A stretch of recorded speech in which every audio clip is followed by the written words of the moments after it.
Anthony McCarron and Jastremski joining us now for Table Talk. And on a night the Mets take over the top spot in the NL wildcard race, they lose Kodai Senga to a calf string. The MRI will be on Saturday, so we'll find out more then. But Anthony, what is your concern level for the team? Well, Michelle, look, it's a disappointment to lose Senga like that because he was going to be such a nice addition to this team that has really earned the opportunity to get added to at the trade deadline and all that stuff. But I also can't help but think that, like, Senga didn't help them get here. I mean, you know, obviously he's been hurt the entire season, so he hasn't been a part of this core Met group that has come back from being not so great earlier in this season, and now they have the top wild card spot in the National League. That's very impressive stuff.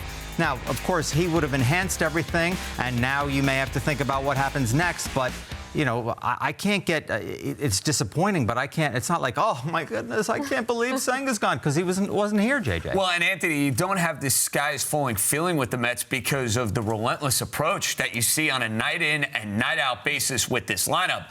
Now, that all being said, I'm watching Kodai Senga mow through the Atlanta Braves, the Ghost Very Fork, impressive. 8-9 strikeouts, going deep into the ball game in his first start. I'm like, holy smokes, this is exactly what the Mets needed as far as a jolt and a boost within their rotation. Now, I don't think it's worst case scenario where we're talking about not seeing Kodai Senga again this year. I know I'm playing doctor a little bit here on SNY, but I do think we're going to see Kodai Senga again. But it's a bummer from a standpoint of, wow, you thought this guy was going to enhance this rotation. He pitches great the first time you see him, and now we're not going to see him for a couple of weeks. Incredibly disappointing. It's so fun to watch him, and I'm disappointed that we might have to wait even longer to watch him again. But you guys make some very good points. But Anthony, do you think that this will alter David Stearns' plans at the deadline? I mean, if they really feel like the rotation needs an enhancement, I think they need to look into going there. Because, look, as I said before, guys, the Mets players have earned the right to get guys, fresh guys in, reinforcements from the trade deadline, because they have played really, really well for not like 2 weeks, but for a long time now. They have been an excellent team. The offense is just nuts at this point. They can't stop scoring runs, you know, and the pitching is what needs to be addressed.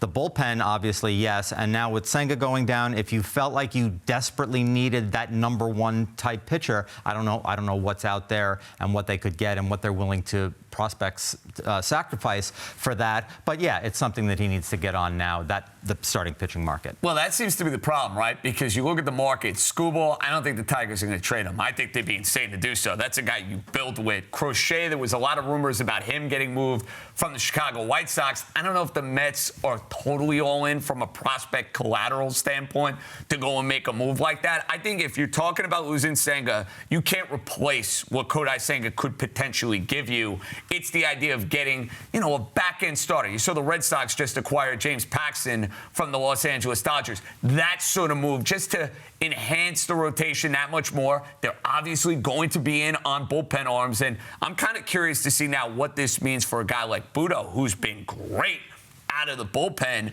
but now there might be more of a need for him to get back into that rotation. Can't take him out of the bullpen. I'm with you. I'm not messing with it. They need power arms in that bullpen, and he's found a home there. I'm with you. I'm keeping him in that bullpen, but that's where they're going to look to add. And to your point, Anthony, they should be in on this year. The team's earned it over the last 8 weeks. They're great offensively. Give me one word to describe the Mets lineup right now.